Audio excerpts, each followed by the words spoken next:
the forefront. Part of the organization's proceeds will go towards the scholarships for Filipino youth.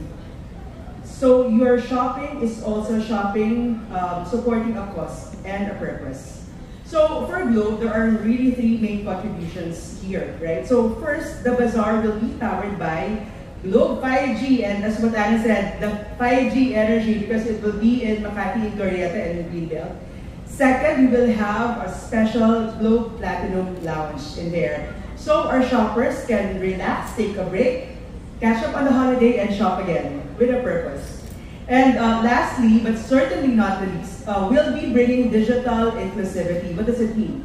So remember earlier, I think it was mentioned in the video, there will be about 110 Filipino craftsmen in there. And through the power of Globe, right now we have more than 11 million followers.